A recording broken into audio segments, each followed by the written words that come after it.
Welcome to the Revenue Room, where we sit down with visionary leaders who are redefining how companies create, capture, and scale revenue. I'm your host, Heather Holst-Knudsen, and today we're joined by Sean Griffey, co-founder of Industry Dive. Sean built one of the most successful B2B media companies of the digital era. Sean's journey is remarkable. Starting in 2012 with just 3 people publishing 5 daily newsletters, he grew Industry Dive into a powerhouse with over 20 publications, reaching millions of executives, generating over 100 million in revenue, and ultimately selling for Informa for over 500 million in 2022. But Sean's story goes beyond the numbers. It's about understanding how to create genuine value for niche business audiences, mastering the economics of digital media before the newsletter boom, and navigating the transition from founder to strategist within a global organization. Today, we'll explore the playbook behind Industry Dive success, Sean's perspectives on where B2B media is heading, and what he's learned about building sustainable value in an industry many consider broken. So welcome, Sean, to the Revenue Room. So glad to have you here. Thanks for having me, Heather. I've been excited to speak with you. Yeah, and actually the other thing I forgot to mention in your career, now you've got something else awesome to add, which is you're one of our newest executive advisory board members for Revenue Room CXO. Yeah, really excited to join. You have a tremendous group of fellow advisors, so excited to work with you and the rest of the team. Excellent. Well, I'm really excited for today's topic. I have followed you surreptitiously for many, many years, first at Fierce Markets, and then when you launched Industry Dive. So actually, my first question is, your experience at Fierce Markets clearly influenced what you ended up launching and founding at Industry Dive. But what did you observe from that first business, Fierce Markets, that you then said, we're going to take those learnings over to Industry Dive and this is what we're not taking over? Yeah. I mean, I think there's a couple things that we saw at the time when we left. I mean, one, we were a huge believer that niche markets was where the value in media was. And if you think about when we were launching in 2012, there was a couple things going on. One, the BuzzFeeds of the world were the ones getting all of the money, right? It was these massive scaled media companies. The other thing that we saw was mobile was coming online, and it's hard to remember now, but if you look back at 2012, Facebook was going public right around then, and the knock for them was, can they make money on mobile, right? It was a desktop website, and people didn't know what it was going to do. And what we saw was, okay, every time there's a disruptive technology, there's a chance for new players to come in. It's kind of, you shake the snow globe up and it's a equal playing field for everyone. And so we said, we really love niche markets, which is what we had at Fierce Markets. We understand that really well. We can do it. And then how do we, take advantage of this change in time, which is, mobile becoming, a dominant medium for people and channel for people. How do we get involved with that? And so we try to combine those two things and started with Industry Dive. Okay. So, and I really, niche markets, people talk about it, niche markets, but really to penetrate a market successfully, you have to have very deep industry expertise, right? Because you're going very down, super, this way. How did you think you could scale that? Well, I think that's the reason why we launched with 5 publications. One of the things that I always saw was there's a lot of people, in media that say, I'm going to build a company that's across, multiple markets, but I'm going to do that after I perfect the first one. And they launch into one market, and then 6 years later, 7 years later, they're still in one market because you're never perfect. And so for us, when we thought about scale, we wanted to build $100 million company, but what we knew was that niche markets by definition are small, and so if you wanted to be in a $100 million company, you had to be in more than one market. And so the day we launched, there was myself and 2 co-founders. We launched with 5 publications on day one, and they were honestly pretty bad. It'd be embarrassing to go look at them today and what we were putting out there from content, what they what they were, but we said, like, we have to be able to do this multiple times or it's Mm. not going to work. And that sort of, launching with too many forced us to be really efficient with what we do and to create things that could scale, right? And so, 10 years later, when someone would say, hey, we want to create this feature in one of our markets, we'd say it has to work in all of them. Like, we're not building something special just for you in utility or just for you in retail. It's got to go across all of them. And that started with the discipline that we had, because we had to be disciplined because we were overwhelmed on day one. Okay, so this kind of is a loaded question, but I would still ask this had there not been the Informa Tech Target merger, or whatever we want to call it. And that is, I used to follow also Tech Target, and they did this niche by technology: search CRM, search ERP, search supply chain.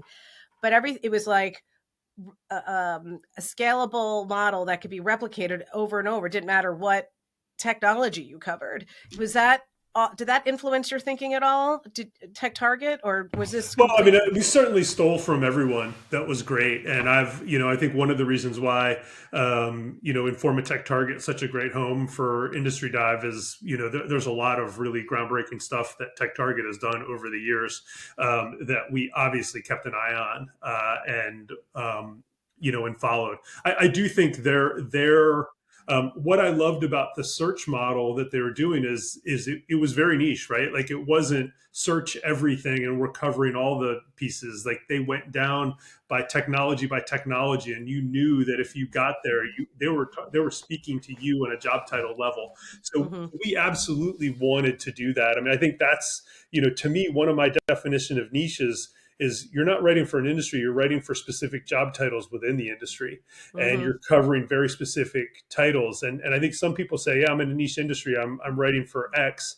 but they take a really broad view of it. And, these industries are massive. So it's got to be smaller. So Tech Target did that. We did the same piece. We chose different sort of audience acquisition strategies and distribution channels.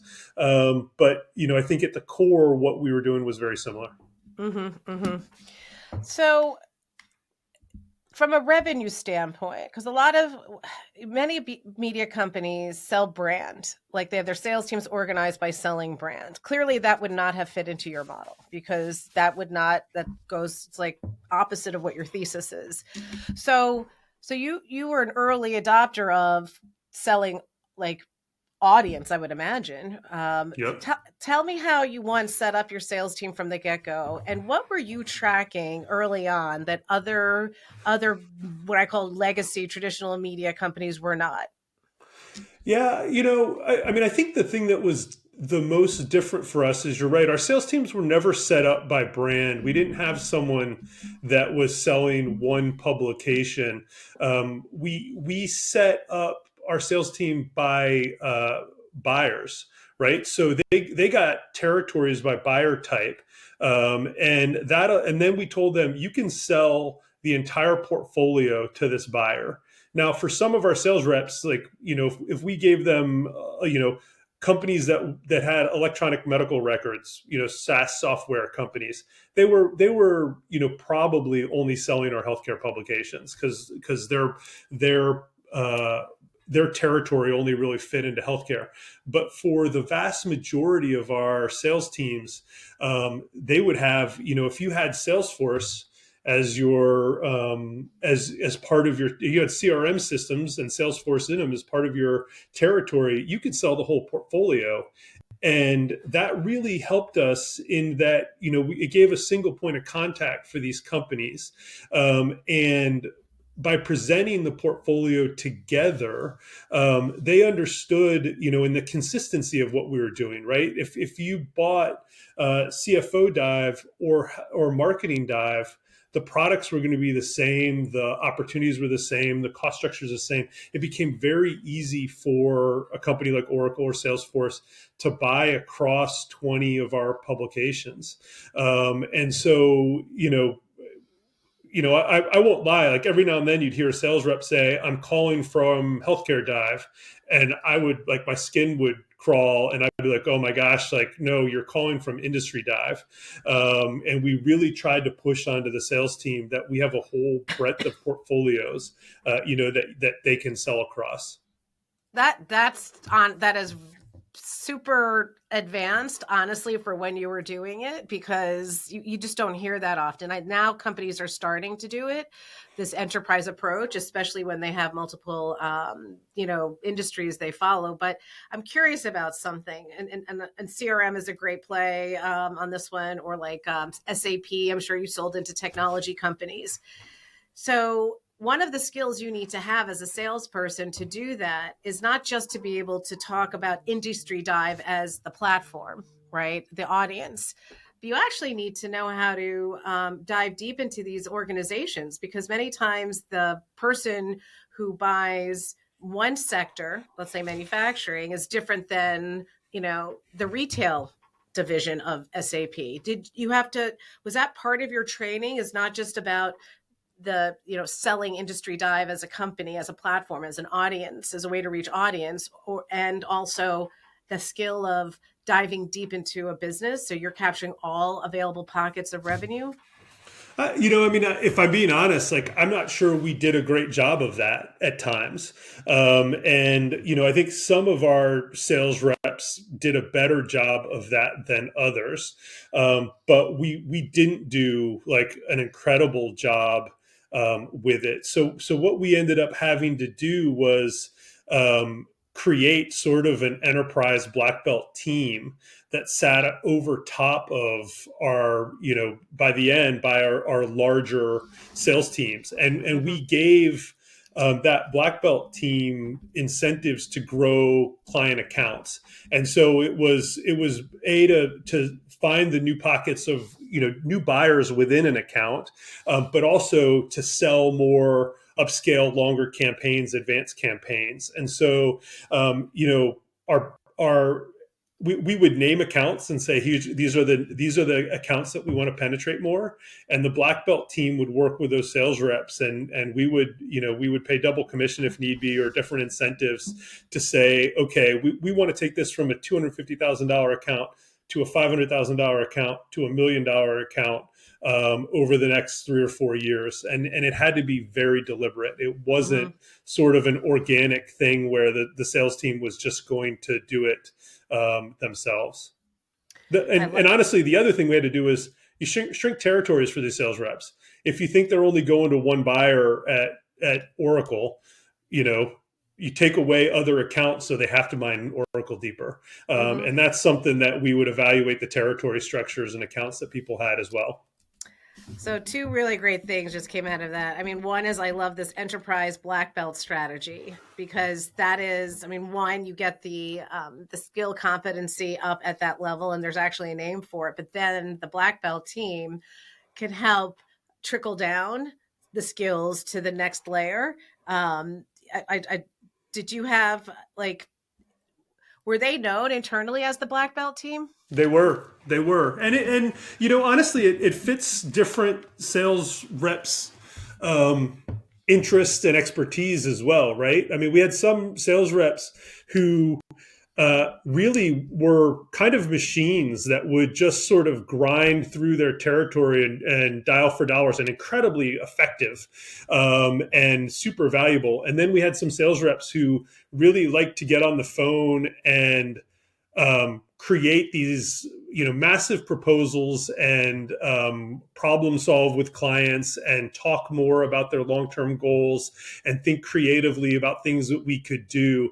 And Mm, you want both of those people on your sales team, but you don't want only one of them on an account. And so we were able to take sort of these strategic thinkers, relationship builders, and pair them with some of the people who were going through, like, great sales reps because they were following all of the process steps, and they were 100% on top of their outbound calls and their follow-ups and their pipeline.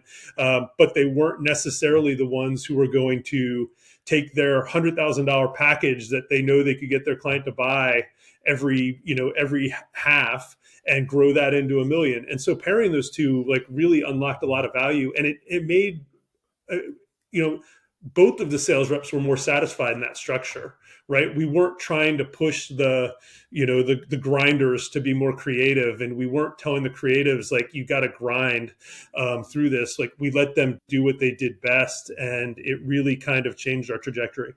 So I think you actually are very successful, or we're very successful at this strategy, because it sounds quite well thought out. Because the other part you brought up are 2 points. I mean, the shrink territory one, and I was on a call with a company that's just, they're all about data-driven revenue operations. And they're like, one of the biggest mistakes we see is that territories are too big. And you need to look at territory as they need to be able, salesperson should be able to go through their whole territory with their round of calls and outreach within 60 to 90 days max. And if they can't, the territory is too big. But your point is, if they have companies like Oracle, like massive logos, and you have like Oracle should be spending $1 million with us and they're only spending 100, like something's wrong, And so we need to get them in there to start focusing more on building the Oracle relationship. So take away maybe some, accounts so they have time to do that.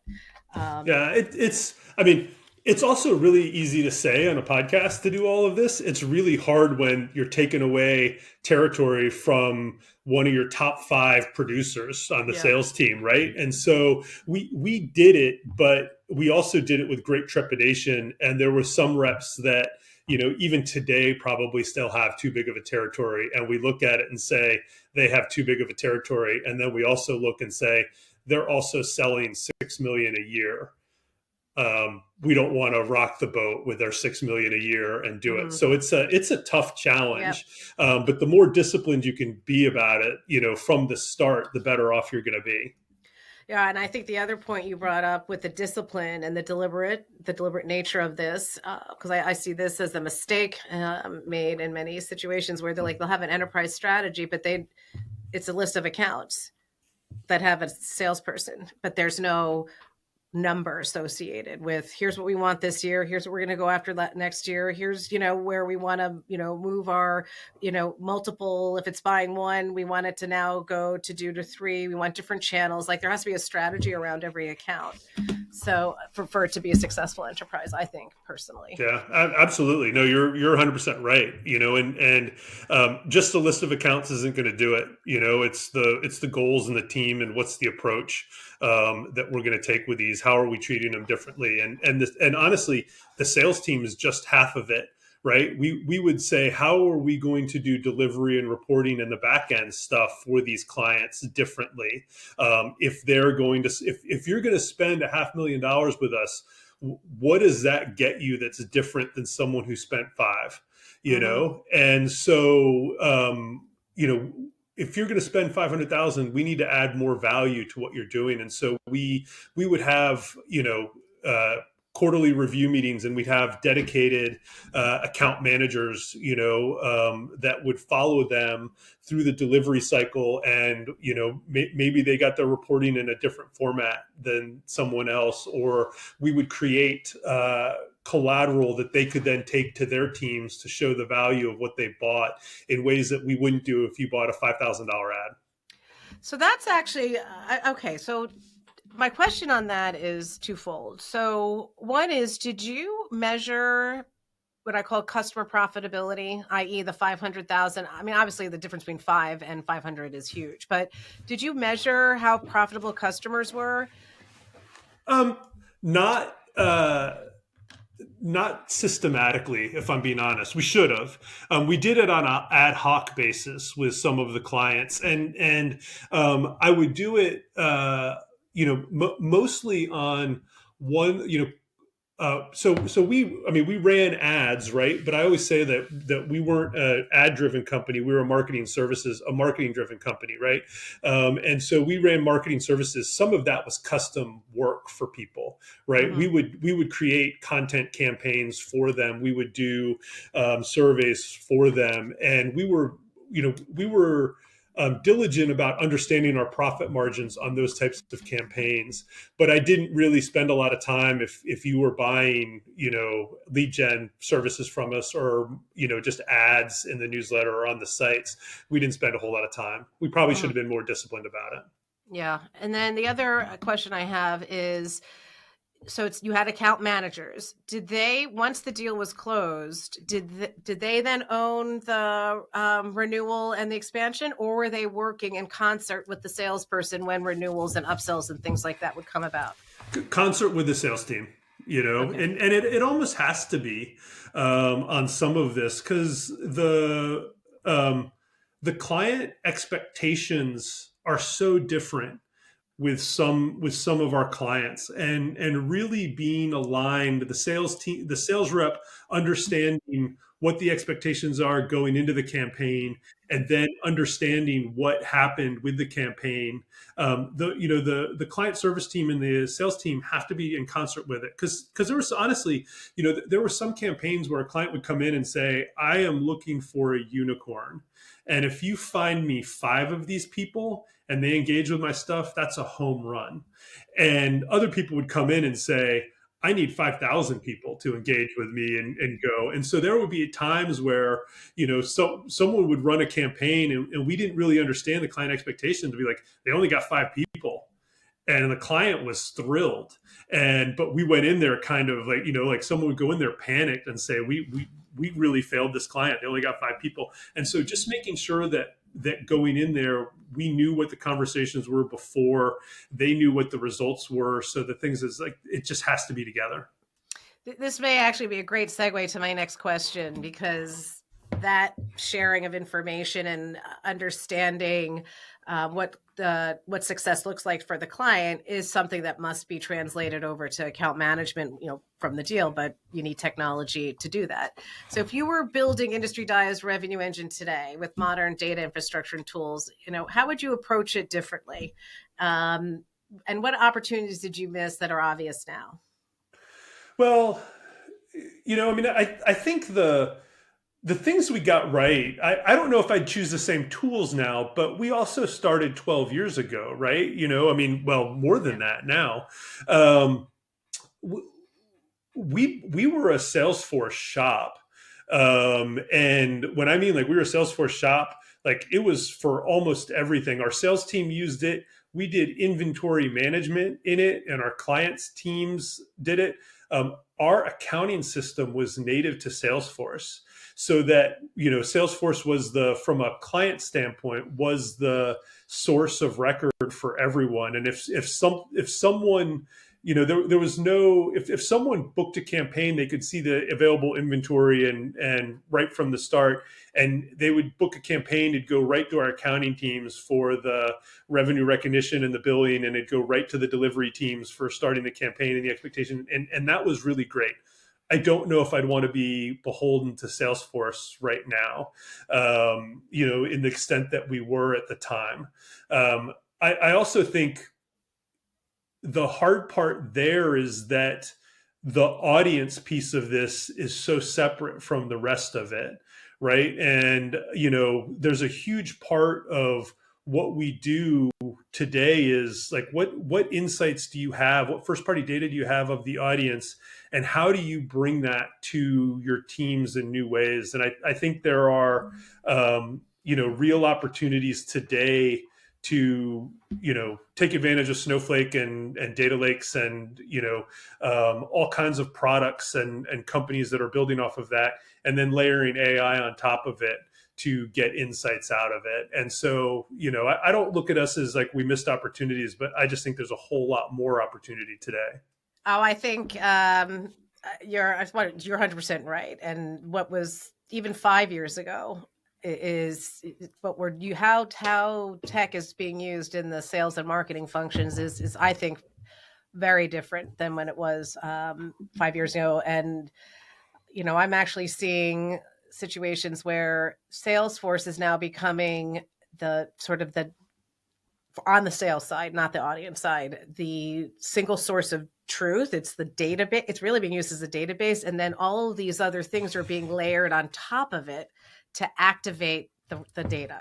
so that sales Yep. can accelerate. And that's a shift. Everything Yep. used to be done in CRM, everything. Exactly.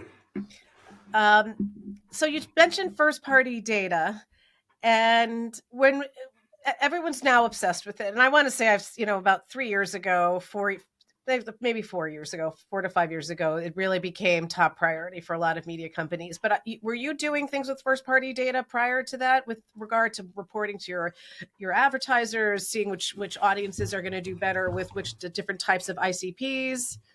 I mean, honestly, it was the foundation of what we were trying to do. I feel like I was kind of the zealot 12 years ago, and it's been encouraging to see people have come around to it. I mean, honestly, Heather, I think you were one of the people that started talking about it earlier than some folks before, but we started long ago. And I remember, I mean, two things I'll tell you. I mean, we tried to build our own CDP before there were CDPs. And that was we spent a huge amount of time and energy building systems to do lead generation more efficiently based off of first party data. And then we woke up one day and we looked and said, oh my gosh, there's all these CDPs now. And like, they're so much better because they're software companies trying to build software, not media companies trying to build media. But we literally had our own crude CDP before that was a term. Yeah. And it was all driven around first party data. I think the other thing that we've done, and I think AI can make it better, is we didn't tell our sales team to look at Google Analytics to see anything that was going. We actually defined our target audience and built custom reporting that showed their engagement. Because random audiences had zero value to our advertisers. I remember one time, I talk about this. We had a story go viral on Reddit, and we had to turn the ads off because it was a fun, interesting story, but the audience was of zero use to our advertiser. And we didn't want to give them a bad experience by serving ads to a random person. We talk about these niche audiences as first party, so we turn the ads off. But what that means is suddenly, like, we built filters on top of all of our analytics to just narrow down like engagement for our editorial team and our sales team to say, this is like what our target audience is actually doing on the sites. And these stories resonated with them or didn't resonate with them, or we're growing this audience or not. We never looked at sort of the generic audience because that's not the point. Yep. Now we had this is so long ago, but we called it TAP, Target Account Penetration Program, or something like that, because we had this matchmaking direct, I don't like using the word directory because it was parametrically searchable. You could compare, contrast 15,000 features and functions, but in enterprise software for manufacturing. It's called Tech Match, and so we were able to see, now manually pull it, but I could see not only individual buyers, but I could see squads of buyers or buying teams go in and start building their specification for a big enterprise software purchase and see who they Incredibly were valuable. like. And so we would for our top 20, but I literally had one person there. All they did was these reports and be like, here let's say it was Cisco was one of our largest customers. I could go in and say, we had, from General Dynamics or, Lockheed Martin or whatever it is, there were 10 different buying types from these titles looking at U++. Here are the features and functions they did. They shared it. Now, this is obviously before privacy.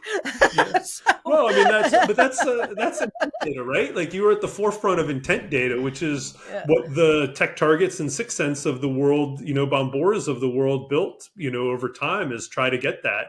But no one, the best publishers that have a real good audience are the ones that actually have the real data on that, right? Yeah. So, good for you.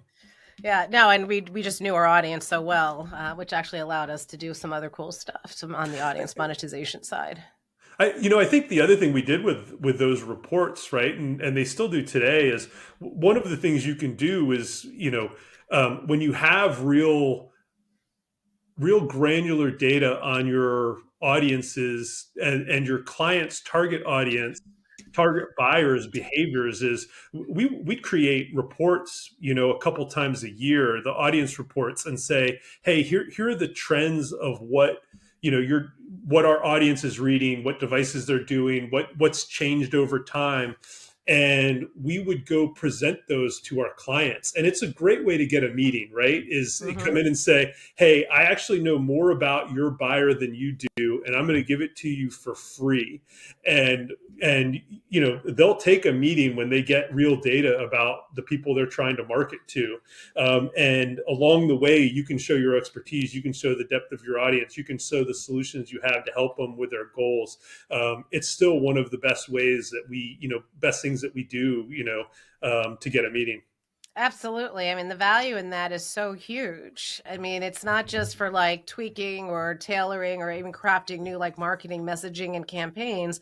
There's actually an influence on product development, right? Yep. Like there's absolutely real value there on, okay, this is what our customers are now looking for or searching for or are interested in.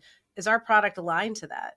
Yep. So that's great. And I mean, that's actually one of the things that we learned from this is exactly that, is marketers would come to us and say, okay, this is really helpful. Here are 5 other questions I have. And we'd say, well, these are 5 questions related to you, but we can survey our audience, we can do market research for you. That's just a different, that like we need to be paid to do that, right? And so we'll run those types of research projects for clients now against our audiences, in many cases. And something that No, came out of us doing this for them for free. great. New revenue stream. Perfect. Absolutely. So I can't remember if you were at AMO or somewhere else where I saw you speaking, but you've said media companies need to help customers solve problems, but most B2B media still focuses on the vanity metric of page views and impressions. And to me, and I can't believe I'm asking, like, why is the industry so slow to respond to this change? It's a requirement. It's not working anymore. But I am flummoxed. I am too. I honestly, like, I think we both see it and we struggle with it. Um, I think there's a time and place for some of the vanity metrics, but not for the vanity reasons. I mean, they're easy signals to understand audience acquisition and how you're doing it. I think we've just forgotten that for most of these businesses, that's not the end goal and result, right? I mean, and depending on how you monetize your media company, right? If you're doing paid subscriptions, those metrics kind of help you think of what is the pool and who's attracting. But if you're doing marketing services and ad models and you have sponsors, like that doesn't help them at all, right? That doesn't help them at all. And you need to like really say, what am I doing to help them, and how does this translate to them? And it's sort of it's kind of like if you're a marketer and you only stayed at the top of the funnel and you never went down funnel. As media companies, it's like it's easy to see page views and I'm going to stay there without doing the hard work, and it's not good enough anymore. Right. Well, do you think, well, I think we just answered this question, but the traditional B2B media model is broken in some parts, right? And there are some parts that I think, and then work, right? But still need a lot of evolution. I think the demand gen side is that side, right? Everyone still wants leads and they're willing to pay for them. The question is, how do you get them the right 5 versus the wrong 5,000? Yep. But where do you see AI coming into this to help? Like, I think AI has to become a core competency from how are you using it to improve customer value for these media companies. They have to embrace it as part of productizing it to help improve the outcome. Do you agree with that? Listen, like I think. Um, I agree with that. I actually think the first step, though, is there's going to be an evolution in all of this, right? And I think there's a lot of people that try to jump, like new technology comes and I'm going to take 7 steps ahead and I'm going to go somewhere, and most of the time that really fails. It's everything's sort of an evolution. And I actually think the first phase of this is, how do I make my own teams more efficient? And talk somewhat about the sales. Like, what can the sales team do with AI agents and supports to help prepare us for conversations, to pull data that goes to the rest. I think that's all true. I think on the audience side, how can we use AI to create something more valuable to our audience? And Mm-hmm. I think that's incrementally more valuable. I don't think that's today. I wouldn't be looking for, I'm going to change how I do everything because of AI. I'm going to say, like, no, now let's think about how we can add data to our quantity. Like, we have all these stories that aren't data. Is this the time where data-based journalism actually takes off? Right? We've been talking about it for years. I think that I think you can do it, but it's AI's a tool to do that. It's not the Right. answer to do that, right? And I think we're using it, thinking of it not as a tool, but as the solution. Mm-hmm. So I don't know. In many ways, like a lot of people, I'm still getting my head around it. What's next? But I think it's efficiency and incremental improvement today. Yeah, and I probably phrased the question not as accurate as I would have liked, and that is the because you are spot on, and I always say this myself, which is, and I see this happen, and I saw it happen to Thomas. I made the mistake, but it's like we get all excited about the shiny coin, right? We then go full force ahead from A to Z, missing all of the letters in between, spending I don't know how much money, and only to have it fail because we didn't do the fundamental work and capabilities building you need in between. And that's happening again now. It's one of the parts of the cycle. But I think that you're right on, like, if we're utilizing data and AI to help us, right, acquire, keep, and make revenue healthy, and be smarter, faster, and more efficient about it, inevitably out of those activities are going to become ideas that we can then share with our customers to help them do the same. And the same thing, if we're looking at, one of the obvious things to me is, we're sitting on just a gazillion, amounts of, just tons of articles, so much content, but that after like a period of time, it just gets hidden in the back somewhere, even though it has a lot of value. Like simple things like, how do we utilize AI agents to help our readers, our audience members, go easily, more quickly find what they're looking for on your website, utilizing an LLM type function. It's the same Yeah. way we would use it. Um, I so think, I mean, in a different tack on this, I think the one thing we're seeing already, right, is AI's impact on search traffic. And in my mind, search was always an audience channel. It was never a business strategy. And I think there are some publishers, consumer media, but B2B media too, that use search as the core foundational strategy of how they're doing things. And I think that's a problem for people right now, is because what's upended the foundation, AI's upended the foundation of their business. But what I think is going to be really valuable for us media, wise, is direct connections to audiences. And if you have direct connections to audiences right now on own channels, the AI impact is minimal today, right? And so, it's sort of unsexy to think about, but to me, it's like, okay, what are we doing to create and continue to foster these direct connections with people tomorrow? And if we do that, then AI is a tool to make all of those relationships better. But trying to replace search traffic with AI traffic is kind of compounding mistakes, in my opinion. yeah, I agree that, like, it's a fool's errand, to be honest. So I try to ignore all the "you've got to learn." What is it? It's not SEO anymore. It's The it's GEO, GEO and yeah, yep. answer engine optimization. Yep. Um, And that should be part of, people shouldn't ignore it. it's just not the foundation. It's Yeah. just a strategy, right? It's the same as, any other, any other part of the business.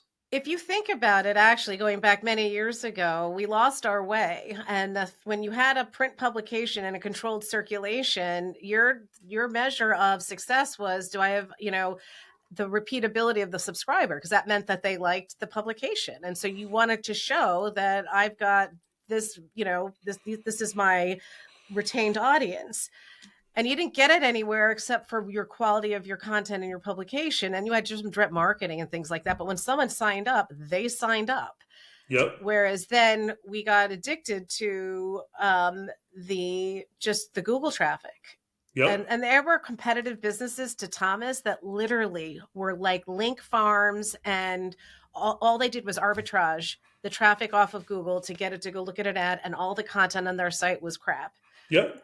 And the audience had no connection to them or their brand, Right. right? If they even knew what it was. And that's sort of that's like, I think media's made a lot of mistakes over the last, 30 years, but that was one of them, is deciding that a 40-second vignette on some social channel was as good as having a direct relationship with an audience, or having 10 people do flybys to my website to see some programmatic ads is as good as having a direct relationship where someone feels a connection to my brand, right? And I think we're, in the AI world, the connection where someone says, it's much more powerful when someone says, I am a subscriber, versus I saw it on, versus I don't know what it is, right? And someone say, like, I saw it on, Food Dive, versus I am a subscriber. Like just hearing those words, I saw, is like, here's where it is, versus I am means like I on some level identify with this brand enough that I'm a part of it.